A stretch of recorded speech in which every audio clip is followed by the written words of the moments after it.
Hello everybody, it's me Nate, aka Devil Dog, and I'm back with another review. This time I'm reviewing Slitterhead. That's right. It was published and developed by Boca Studios, I hope I'm saying it right, and it originally launched on November 8th of 2024 on the PlayStation 4, the PlayStation 5, the Xbox Series X and S, and PC. Now, for anyone out there that don't know what Slitterhead is, I'm going to clue you in as one of the main creators that started this new company, actually originated with Team Silent and have helped work on the first Silent Hill game and also Siren. So it's got a little bit of a pedigree, which is kind of cool to actually think that somebody from that background tries to create a new IP. So hopefully it'll stand the test of time and might actually get a sequel in the future depending on how good is it. Now, exactly what is Slitterhead? Well, it's a weird game, it really is. It's placed in a fictitious town of Kowloon in 1990, where you play as a spirit known as hyoki, who is this spirit that has the ability to use this body mechanic.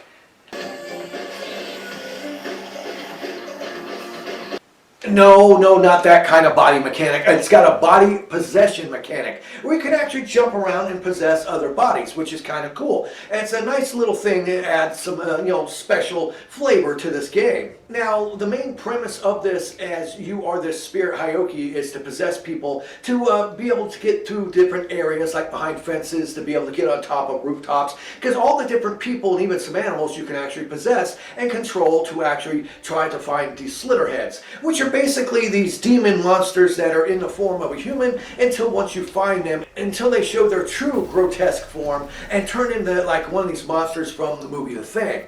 So it's a pretty interesting aspect of that. And then you can fight the monsters, but only when you can come across certain people that are known as rarities.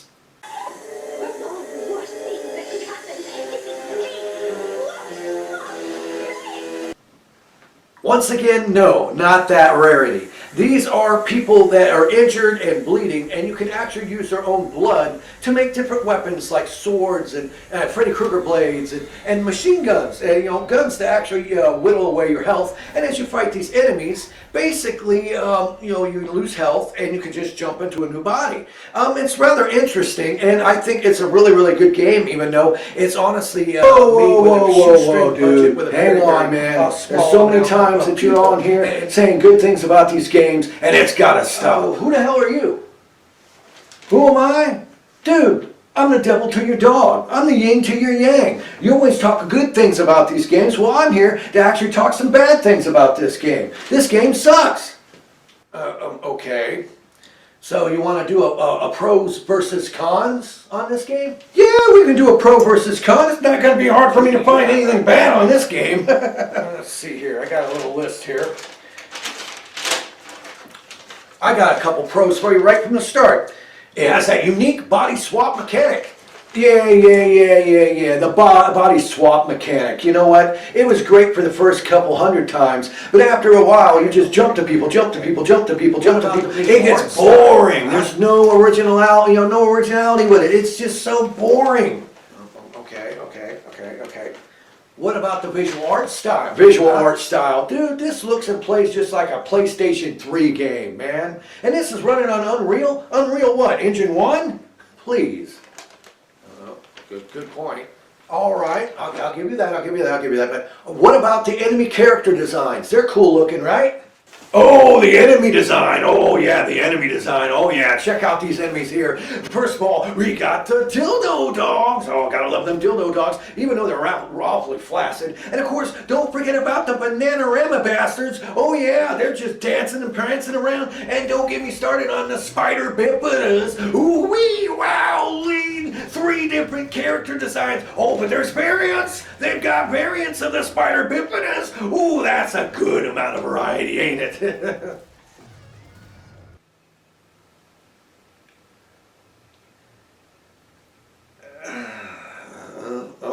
Okay, you're kind of right on that too.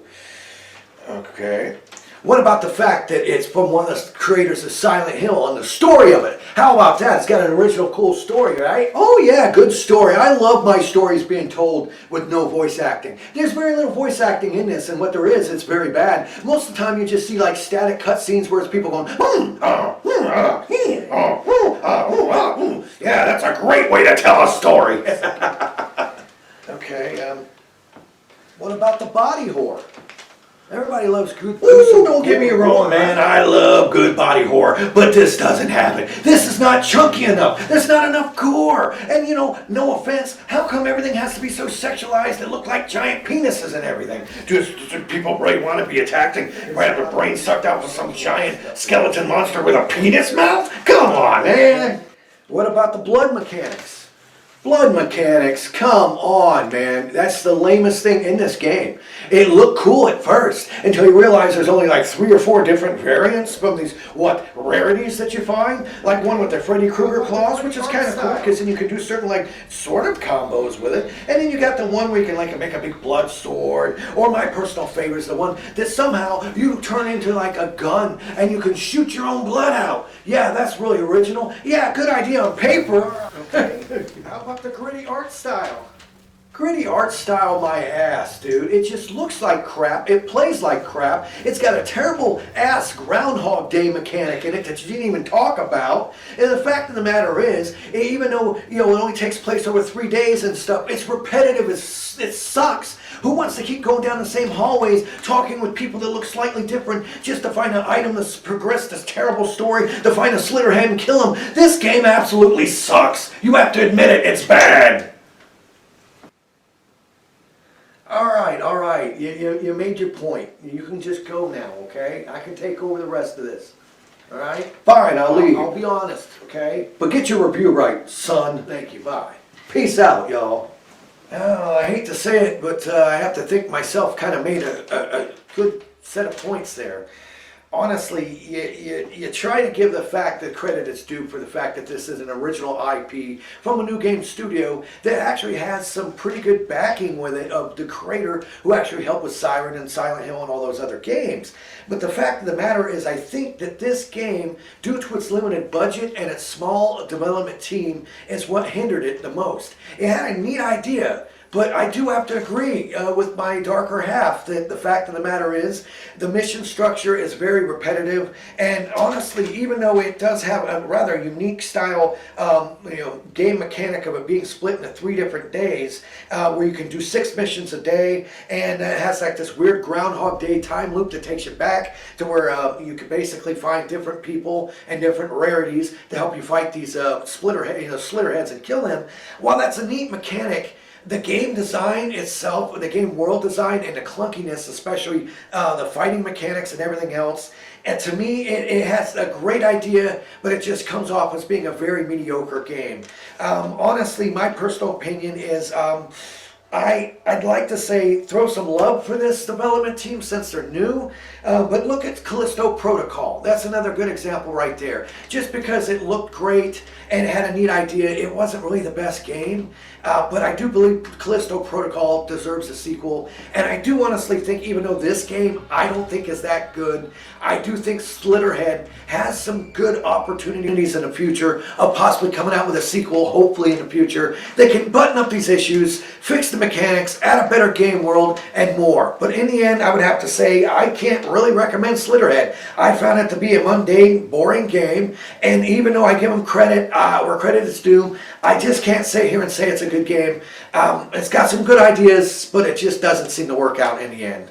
This was Nate, aka Devil Dog, and I want to thank each and every single one of you for watching this video. Please let me know if you like this new idea, how I did this video or not. Leave lots of comments below. Give me a thumbs up if you like this video. And remember, here at Devil Dog Gaming, we always end our videos by saying, have fun, play hard, and remember, people, the devil is in the details. Peace out until next time.